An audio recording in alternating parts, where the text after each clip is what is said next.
సూర్యకుమార్ యాదవ్ అద్భుతమైన శతకం. Bharat super bowling దెబ్బకు దక్షిణాఫ్రికా మూడో టీ20 మ్యాచ్లో 100 పరుగుల్లోకి దాటకుండానే ఆల్అవుట్ అయింది. అయితే దక్షిణాఫ్రికా టీ20 సిరీస్ను సమన్ చేసింది టీమిండియా. రెండో టీ20లో ఓటమికి మూడో మ్యాచ్లో విజయంతో ప్రతీకారం తీర్చుకుంది. మ్యాచ్ అనంతరం భారత కెప్టెన్ సూర్యకుమార్ యాదవ్ దక్షిణాఫ్రికా కెప్టెన్ మార్కరం మాట్లాడారు. అయితే player of the match, player of the series Suryakumar యాదవ్కు దక్కాయి. ఈ సిరీస్లో తొలి టీ20 వర్షం కారణంగా రద్దయిన సంగతి అందరికీ తెలిసిందే. అయితే మ్యాచ్ ముగిసిన తర్వాత సూర్యకుమార్ యాదవ్ కొన్ని ఇంట్రెస్టింగ్ మాటలు మాట్లాడాడు. ఫీల్డింగ్ చేస్తున్న క్రమంలో కాలు జారడంతో కొంత ఇబ్బంది పడ్డా, అయితే ఇప్పుడు బాగానే నడుస్తున్నా. కీలక సమయంలో విజయం సాధిస్తే ఆ ఆనందమే వేరు. ఎప్పట్లానే నిర్భయంగా క్రికెట్ ఆడాలని ప్రణాళికతో బరిలోకి దిగాం. తొలుత బ్యాటింగ్ చేస్తే స్కోర్ బోర్డుపై భారీగా పరుగులు ఉంచాలి అనుకున్నాం. దానివల్ల బౌలర్ స్వేచ్ఛగా బంతులు సంధించేందుకు అవకాశం ఉంటుందని తెలుసు. మా ఆటగాళ్లు అన్ని విభాగాల్లోనూ అదరగొట్టేశారు, దూకుడుగా ఆడారు. కుల్దీప్ యాదవ్ గురించి ప్రత్యేకంగా చెప్పనక్కర్లేదు. అతడు అల్ప సంతోషి కాదు, వికెట్ల కోసం నిరంతరం శ్రమిస్తూనే ఉంటాడు. అదే అతడి ప్రత్యేకత. బర్త్డే సందర్భంగా అద్భుతమైన గిఫ్ట్ను అందుకున్నాడు. ఈ మ్యాచ్ మాకెంతో కీలకమని తెలుసు. జట్టులో సమతూకం చాలా అవసరం. ప్రతి క్షణం నేను ఆస్వాదించా అని సూర్య వ్యాఖ్యానించాడు.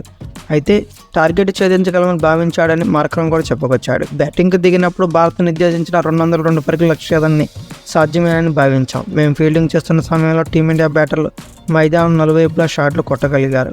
మేము కూడా అలానే ఆడొచ్చు అనుకున్నాం, కానీ పిచ్ ఒక్కసారిగా మారిపోయింది అని దక్షిణాఫ్రికా కెప్టెన్ ఐడెన్ మార్కరం తెలిపాడు. అయితే టీ20లో భారత్ తరపున 5 అంతకంటే ఎక్కువ వికెట్లు ప్రదర్శన చేసిన బౌలర్ల జాబితాలో కుల్దీప్ యాదవ్ 4వ బౌలర్గా నిలిచాడు. ఇంతకుముందు దీపక్ చహర్ 7 పరుగులు ఇచ్చి 6 వికెట్లు పడగొట్టగా, జీవేంద్ర చహల్ 25 పరుగులు ఇచ్చి 6 వికెట్లు సెకండ్ ప్లేస్లో నిలిచాడు. థర్డ్ ప్లేస్లో భువనేశ్వర్ కుమార్ కేవలం 4 పరుగులు ఇచ్చి 5 వికెట్లు పడగొట్టాడు. తర్వాత ప్లేస్లో కుల్దీప్ యాదవ్ 17 పరుగులు ఇచ్చి 5 వికెట్లు తీసి ఈ టీ20లో సాధించిన ఘనత వల్ల 4th ప్లేస్లో నిలిచాడు.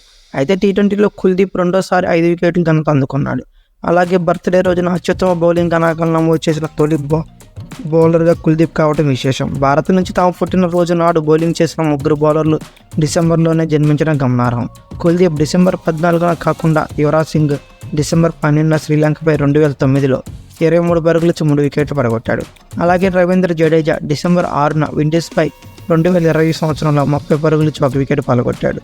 వీరు ముగ్గురు ఎడమ చేతి వాటర్ స్పిన్నర్లు కావడం మరో విశేషం.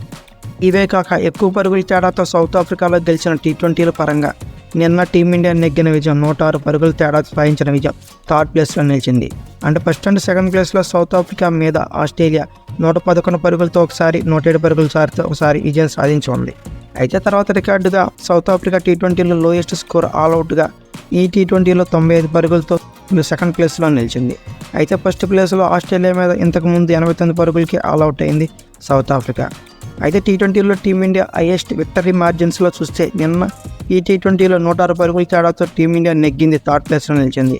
అంతకుముందు న్యూజిలాండ్ మీద 168 పరుగుల తేడాతో ఒకసారి గెలిస్తే సెకండ్ ప్లేస్లో ఐర్లాండ్ మీద 143 పరుగుల తేడాతో ఘన విజయం సాధించింది.